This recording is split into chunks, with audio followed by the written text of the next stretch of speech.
कि एक और जहां पर प्रधानमंत्री जी और मुख्यमंत्री जी गरीबों को आवाज देने की बात कर रहे हैं, वहीं पर ये एनएचआई के अधिकारी लोग जबरन नोटिस चस्पा करके इस मकान को खाली करने व नहीं खाली होने पर जबरन गिराए जाने की धमकी दे रहा है। तो कारण ये है कि आप एक अभिलेख जो थे वहाँ के पीडब्ल्यूडी विभाग के, वो जलाए क्यों गए थे?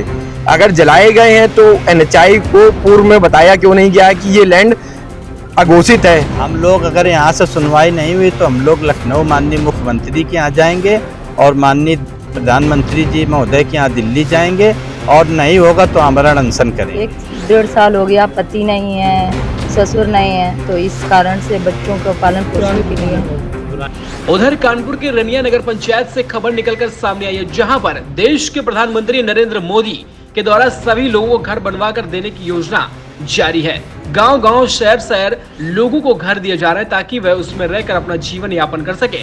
लेकिन वहीं कानपुर देहात के रनिया नगर पंचायत में दूसरी तरफ नेशनल हाईवे के अधिकारियों के द्वारा मकान खाली करने व मकान न खाली होने पर गिराए जाने का नोटिस जारी किया गया है। हाईवे किनारे बने मकान के मकान मालिकों को एनएचआई के द्वारा कुछ दिन पहले नोटिस थमा दिया गया, जिसको लेकर आज रनिया नगर पंचायत के लोग नौबस्ता कानपुर स्थित हाईवे की परियोजना निदेशक अमन रोहिल्ला से मिलकर नोटिस के खिलाफ आपत्ति जाहिर की है। कहा कि रनिया, मयूर व मंटोरा ओवरब्रिज के पास जितने भी मकान दुकान हाईवे में गए हैं, उन सभी को मुआवजा मिला था।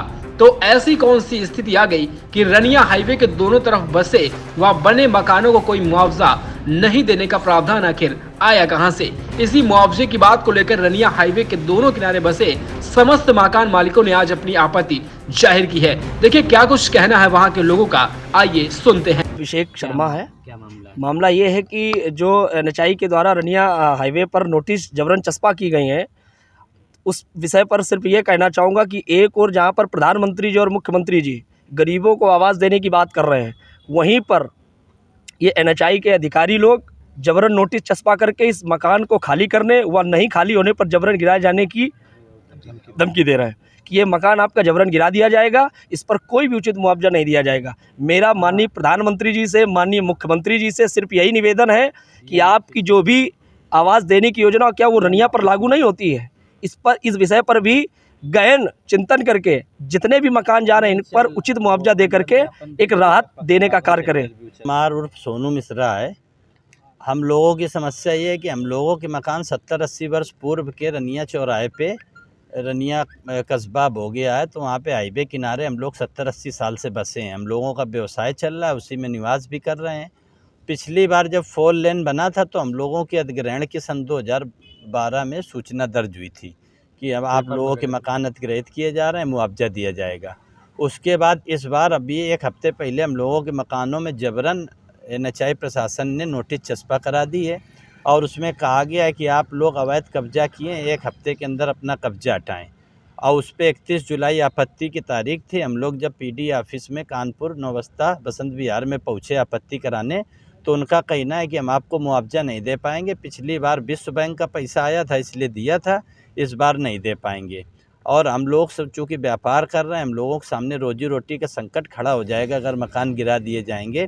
तो हम माननीय जिलाधिकारी महोदय से निवेदन करने आए, एक माननीय मुख्यमंत्री जी के नाम ज्ञापन दिया है कि हम लोगों को उचित मुआवजा दिया जाए तभी मकान गिराए जाएँ। अच्छा, ऐसे कितने लोग हैं जो बाधित हो रहे हैं? कम से कम 150 लोग। 150 परिवार को दिक्कत हाँ, है? 150 परिवारों को दिक्कत है। उसमें किराएदार मिला के करीब 300 लोग हैं। पहले मुआवजा तो दिया गया था। 4 लेन में हम लोगों से आगे जो अतिक्रमण थे, कच्चे अतिक्रमण तक थे, उनको भी मुआवजा दिया गया था। लेकिन अब की बार हाँ, अब की बार कह रहे हैं कि हमारे पास फंड नहीं है, तुम नहीं दे पाएंगे। तो फिर आप लोगों की क्या मांगे रहेंगी? कहाँ तक आप लोग जाएंगे? हम लोग अगर यहाँ से सुनवाई नहीं हुई तो हम लोग लखनऊ माननीय मुख्यमंत्री के यहाँ जाएंगे और माननीय प्रधानमंत्री जी महोदय के यहाँ दिल्ली जाएंगे और नहीं होगा तो हम। मामला ये है कि शॉप है मेरी, वो भी बंद जा रही है। अगर ऐसा कारण होगा तो फैल जाएगा, ये दिक्कत है। अच्छा, कितने दिन से किस चीज़ की शॉप है आपकी? मेरी हार्डवेयर की शॉप है। अच्छा, कितना समय हो गया आपको? मेरा समय 1-1.5 साल हो गया, पति नहीं है, ससुर नहीं है, तो इस कारण से बच्चों का पालन पोषण के लिए। पुरानी हाँ, 20 साल हो गए इस दुकान को। 20 साल हो गए। हाँ, क्या क्या मांगे हैं आप लोगों की प्रशासन से? प्रशासन से मांगे ये है कि क्या मांगे हैं आपकी? मांगे हैं कि अच्छे से चले, उचित मामला दिया जाए। महेंद्र प्रताप सिंह है और मैं रनिया का निवासी हूँ। जैसे कि अभी 2 दिन पूर्व NHI वालों ने एक नोटिस चस्पा किया था कि आपके मकान अवैध हैं। अगर हम लोगों के मकान अवैध हैं तो हम लोग 5वीं पीढ़ी के काबिज हैं। हमारे यहाँ परबाबा हमारे बाबा लोग रहे हैं। अगर उस टाइम में PWD विभाग था तो NHI को इंटीमेशन दिया क्यों नहीं गया? अगर इंटीमेशन नहीं दिया गया है तो कारण ये है कि आप एक अभिलेख जो थे वहाँ के PWD विभाग के, वो जलाए क्यों गए थे?